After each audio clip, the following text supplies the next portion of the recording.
जय हिंद साथियों। अगर आपके भी हर बार 87, 88 या 89 नंबर आकर रह जाते हैं तो सबसे पहले मैं आपसे यही कहना चाहूंगी कि हिम्मत मत हारिए, क्योंकि मैं खुद इस दौर से गुजर चुकी हूँ। जब मैंने स्टार्टिंग में एस्टेट देना स्टार्ट किया था तो मैंने एस्टेट सोशल स्टडी से दिया था, जिसको हम सोशल साइंस बोलते हैं। और वो मैंने 2 बार एग्जाम दिया और दोनों बार मेरे मार्क्स एक बार 88 और एक बार 89 के समथिंग आए थे।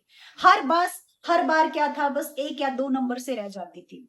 उस समय मुझे बहुत बुरा लगा लगा कि मुझसे तो नहीं होगा स्टेट। लेकिन फिर मैंने बैठकर अपनी तैयारी को एनालाइज किया। तब मुझे समझ आया कि कमी मेरी मेहनत में नहीं थी, बल्कि मेरी तैयारी की रणनीति में थी। और फिर मैंने अपने आप से एक सवाल पूछा कि क्या सबसे स्ट्रॉन्ग सब्जेक्ट मेरा कौन सा है। और मुझे एहसास हुआ कि सोशल स्टडी तो मेरा स्ट्रॉन्ग है ही नहीं, मैं उसको एज ए जीके पढ़ रही हूँ। लेकिन इंग्लिश मेरा सबसे मजबूत सब्जेक्ट है। और मैंने उसी टाइम फैसला ले लिया कि इंग्लिश सब्जेक्ट से एस्टेट दूंगी। और पता है रिजल्ट क्या रहा? पहले ही प्रयास में मेरा एस्टेट 100+ मार्क्स के साथ क्वालिफाई हो गया। तभी मुझे समझ आया कि सिर्फ हार्ड वर्क नहीं, स्मार्ट वर्क भी उतना ही जरूरी है।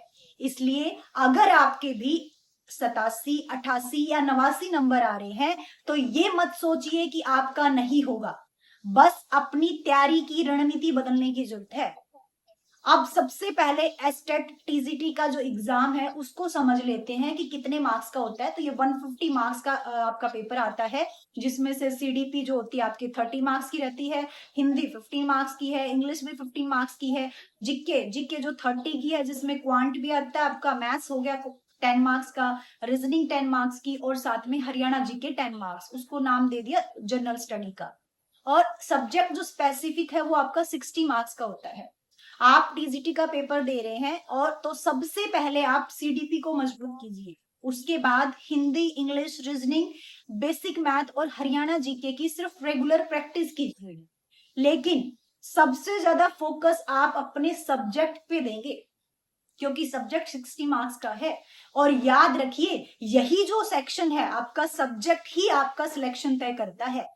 और एक बात हमेशा याद रखिए कि 90 मार्क्स से पास होने का टारगेट मत रखिए। जैसा कि आपको पता है कि जो एस्टेट है उसको हम 90+ मार्क्स से पास करते हैं। तो आपका जो लक्ष्य होता है वो आप अपना 100+ का रखिए।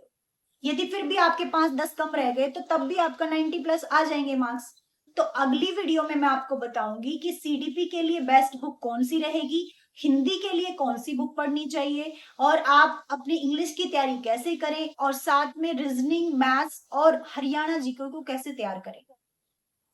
और सबसे जरूरी है कि आपका सब्जेक्ट की तैयारी किस रणनीति से करें, ताकि आप भी मेरी तरह 100+ मार्क्स ला सकें। मैंने अपनी तैयारी की रणनीति बदली और मेरा रिजल्ट बदल गया। अब आपकी बारी है। मेहनत वही रखिए, लेकिन तैयारी सही डायरेक्शन में और सही रणनीति के साथ कीजिए। इस बार सिर्फ पेपर देने नहीं, 100+ मार्क्स के साथ क्वालिफाइड करके आना है। जब भी आप जाएं तो आप में इतना कॉन्फिडेंस हो कि मेरे 100+ मार्क्स आ जाएंगे। अगर वीडियो अच्छी लगी हो तो लाइक कर दें, अपने बहन भाइयों के साथ शेयर कर दें, और ऐसी ही गाइडेंस के लिए चैनल को सब्सक्राइब करना मत भूलिए। मिलते हैं अगली वीडियो में, तब तक राम राम।